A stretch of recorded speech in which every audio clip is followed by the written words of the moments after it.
Hello everyone. In our previous lecture, we have seen the coupling of proton with the nearby proton or adjacent protons. Same we have discussed a little bit about the coupling of carbon with nearby protons.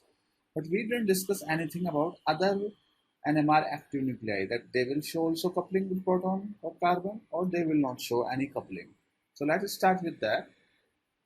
So coupling of protons with other nuclei. Other nuclei means beside proton and carbon. So any nuclei which has I greater than 0 is NMR active nuclei and give a NMR spectrum. But different nuclei such as proton, deuterium, carbon and fluorine require different radio frequency for giving NMR spectrum under a given magnetic field, because the gap between different energy states for each nuclei is different under the same magnetic field.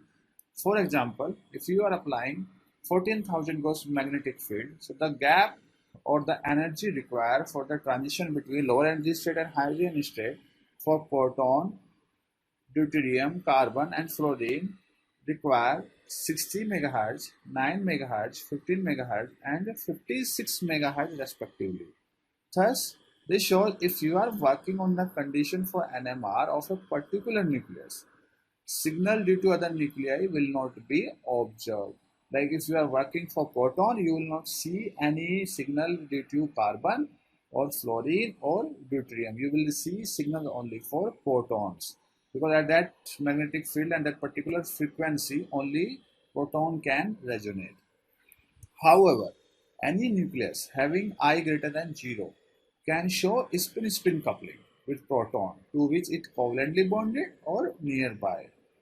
Carbon does not show splitting as we have seen in previous lecture with proton because its natural appearance is only 1.1%, but other nuclei such as fluorine, phosphorus, deuterium, those are bonded to same carbon or nearby to proton may split the NMR signal according to 2Ni plus 1 rule.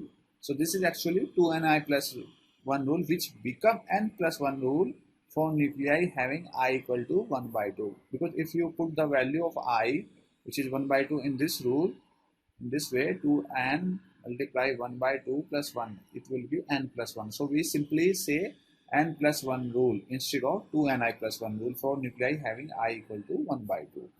So it is important to note here any nuclei having I greater than 1 by 2 which has electric quadrupole moment, as we have seen, because we don't consider those nuclei in NMR, but they have electric quadrupole moment also.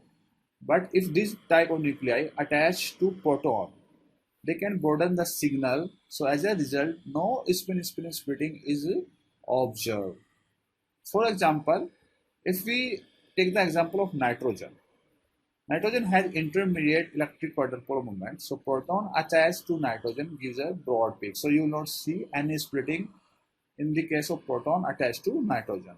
So there is no spin-spin splitting observed. On the other hand, deuterium, which has only small electric quadrupole moment, that means it's lower than nitrogen, does not broaden the peak and shows spin-spin splitting with the proton. So finally, we will see that how much electric quadrupole moment nuclei has. If it has more electric quadrupole moment, it will not show any spin splitting. It will just broaden the peak. So nuclei having I equal to 1 by 2, such as 19F and 31P. So we are adding more nuclei beside proton and carbon here.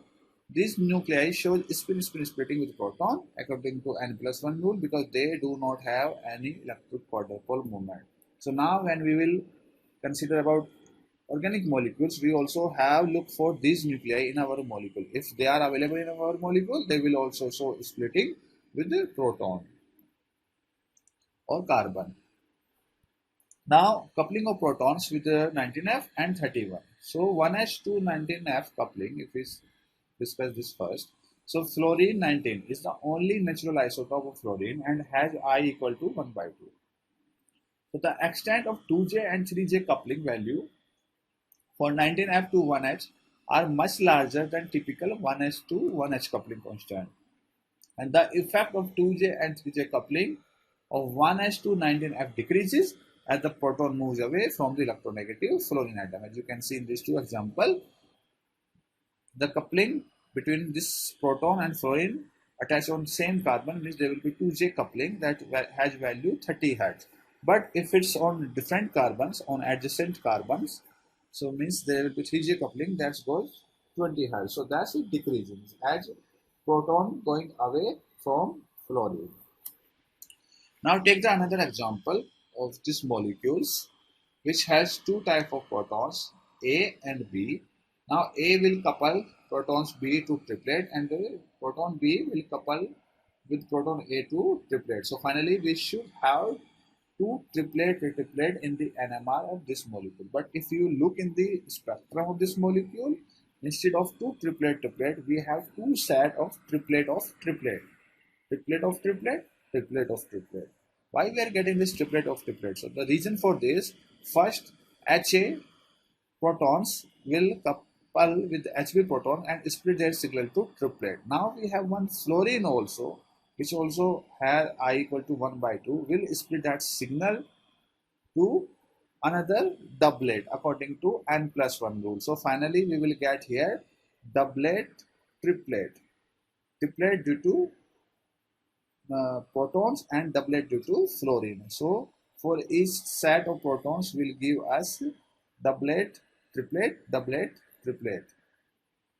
So in this same way we observe the coupling between phosphorus and proton as we discussed in case of fluorine.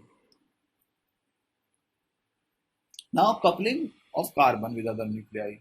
So in case of carbon NMR, we do not observe the coupling between two carbon nuclei due to low natural abundance and between proton and carbon nuclei since we observe proton decouple carbon NMR. But carbon shows spin-spin coupling with other nuclei such as deuterium, fluorine and phosphorus, etc.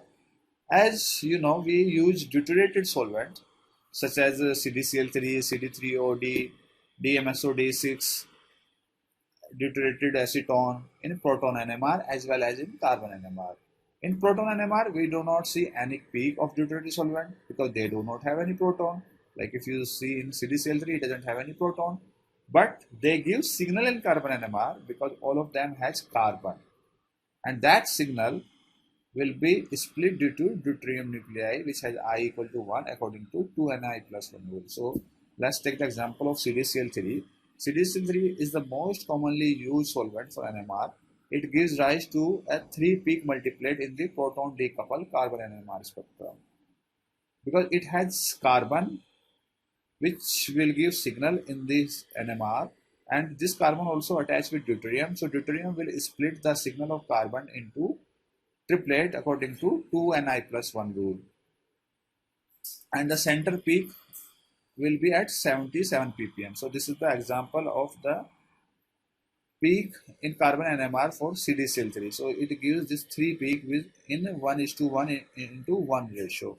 Next example is DMSO D6, which is frequently used as a solvent for carboxylic acid and other compounds that are difficult to dissolve in CdCl3. And according to 2Ni plus 1 rule, it will split the carbon signal into 2 plus 3 into 1 plus 1 into 7 peaks. As you can see here, since there are two equivalent carbons, so only one multiplet of 7 peaks with intensity 1:3:6:7:6:3:1 will observe. So now this is important to note here that Pascal triangles works to find the intensity of peaks in a multiplet only for nuclei having I equal to 1 by 2. So it will not work for deuterium. So we cannot find the intensity of the peak in case of splitting of signals due to deuterium. So we have to remember these tables.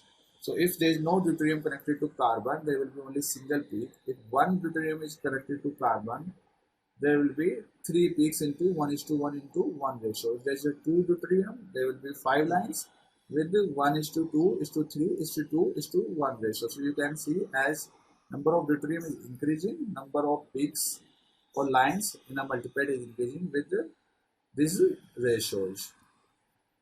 So thank you very much and have a very nice day.